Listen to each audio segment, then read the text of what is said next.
everybody.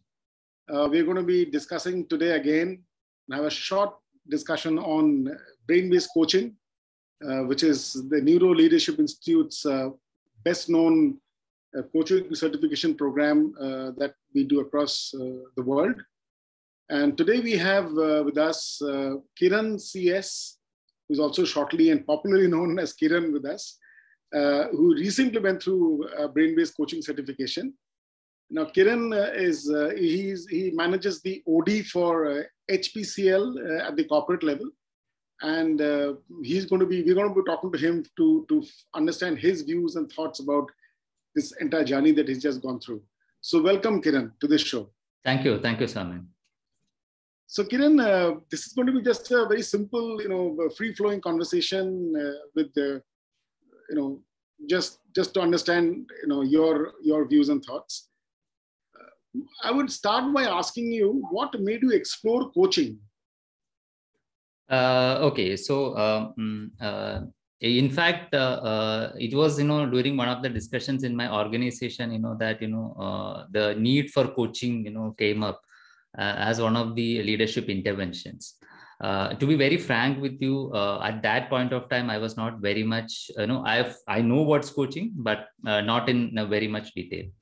In fact, once we decided that, we need to, get some coaches for the organization. And I know one of them, I also wanted to get coached. That was when I started exploring more about coaching, trying to understand. And let me be very frank with you. I did a lot of research, before I, choose on, Neuro Leadership Institute is the one with whom I want to do my coaching with. I did a lot of research. Yeah, that's good. So basically, you first got experience with coaching, and that triggered your interest in becoming a coach yourself. Yeah, absolutely. So now that you've you're a certified coach. You have gone through a fairly intense journey. So with this coaching certification behind you, what has really changed for you in terms of your professional, personal life? In fact, I would say that coaching has been for me a life-changing experience because the way we look at things, the perspective it changes. In fact, in an organizational setting, I have been used to like any other leaders, used to of giving advice a lot. Something which fundamentally changed with coaching is in terms of facilitating people, asking the right questions. Now, those are things which comes, I would say, to a great extent naturally. And this shift in perspective is what coaching has, brought in me. Yeah. Okay. So basically, you're beginning to sort of move your own, journey and the way you interact with people, which was different earlier. Now, with this learning behind you, you're able to see it differently. Yeah, yes. We have been moving away from the advisory role to more of seeking and collaborating, asking the right questions to get the answer. Excellent. Yeah. Now, I'm a little intrigued about the fact that and you did mention that you've done a lot of research before you actually picked up brain-based coaching, which is what it is known as. How did you like the neuroscience behind coaching, in this whole journey? Because I'm sure there was quite a bit of neuroscience that came in the program. Yeah, absolutely. In fact, I would say that that is one of the differentiators in terms of in terms of the coaching that's offered by Neuro Leadership Institute, because coaching actually is a very structured process.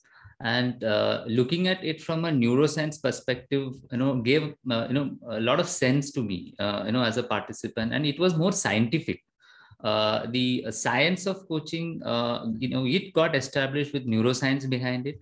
And then, sometimes, you have these questions in mind, and when you follow certain process in coaching, that okay, why are we doing this? Okay, why I have to follow this process? Now, the answers to that, all of that, you get it when you understand the perspective of neuroscience.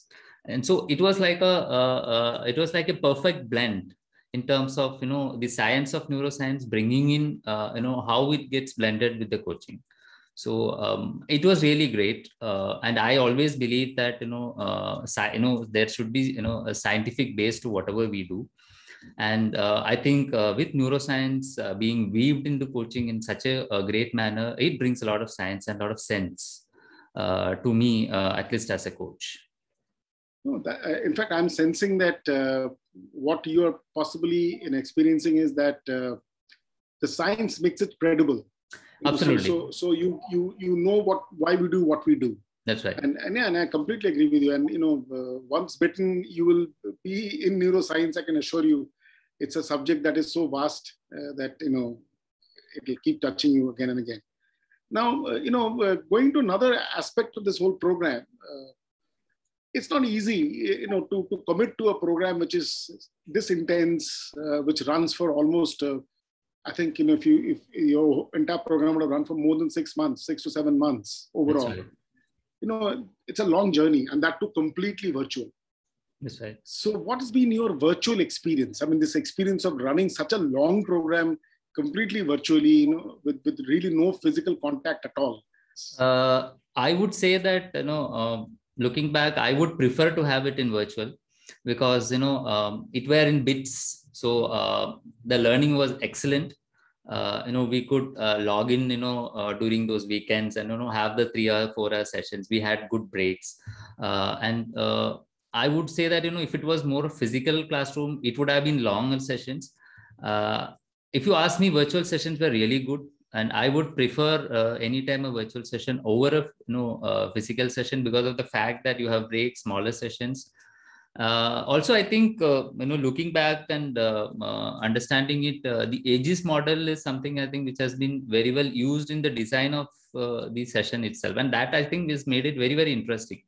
And not even once I felt that I am sitting in a session which is so long, and you get, okay, what's happening, are you getting bored? So not even a single instance for me has never happened there, because you have a certain bit of theory coming in, then followed by your quick application of the theory. You have break rooms, you meet, you discuss about what you learned just now, then you again have a break, then you again go back to theory. So it's never monotonous. So I would at any time prefer virtual session. Thank you for that confirmation. So heartening to know, especially because you have gone through it. And I'm so happy that you mentioned about AGIS. Yeah. Absolutely right. I mean, contrary to a lot of people believe that physical classrooms are more impactful. It's actually a fact. It's proven by research that virtual programs are equally powerful, if not better. That's right. Thank you for that experience. What are your top 2 insights from this program? 2 things, if I were to ask you to just call out as your big insights. In terms of coaching concepts, one of the greatest insight was the SCARF model. In fact, I found that model to be pretty useful. Okay, that is sort of a framework for me, when I'm approaching the coaching, because see, the golden rule as taught in the session is, we are trying to coach the person and not the problem. And for that, SCARF model is brilliant. And the way, it has, we have learned it to use it in coaching. I think that's the greatest insight for me. Second, I would say that, the goal setting process, which is followed in the brain-based coaching, the mining, defining, refining, and shining, and that is something which I have been coaching clients after the once I got the coaching certification, and it has been an absolutely brilliant, flawless process that has helped. To me, 2 key takeaways are SCARF model and the goal setting process. It's amazing. So nice to hear that. And Kiran, good that you mentioned SCARF, because this is one of the biggest differentiators of brain-based coaching. Coaching is not just about asking questions. Coaching is also about preparing the brain to start thinking. That's right. If we are in the threat state, if we are in the disturbed state, which is how typically you would expect your coachee to be, then unless they are in that leveled state, where they can start, the brain can really start thinking, no matter what question you ask, it's not going to give you much impact. So very, very happy that you mentioned that. Yes, it is a differentiator. So, okay, my last question to you is, now that you have experienced certification, you're now a coach, you are applying some lovely stuff that you have learned. There are many like you out there who want to become a coach, but still there's a lot of ambiguity about what is coaching all about. So for those people who are wishing to be coaches, what would be your one or two advice be to them? One advice I can give to the people who want to become coaching is, there's no point in waiting and seeing, what coaching is about. And unless you get into the process of coaching, unless you go through the intense program, you may not understand fully what exactly coaching is about. Because from outside, we talk about coaching a lot without a lot of understanding about it. So I would say to those people that, you have to, you go and get the certification, get certified as a coach, and then see the difference that it's going to bring in you. And let me tell you, it's not going to bring difference only in the coaching. It even brings difference into you as a person, as a professional in the organization, the way you look at things, the perspective itself. So I would say, please go ahead, get certified. That would be my golden advice. That's a lovely message, Kiran, because you're absolutely right. There is a lot of misconceptions, confusion about what coaching really is. And everything ultimately boils down to the right quality of education that you receive in this.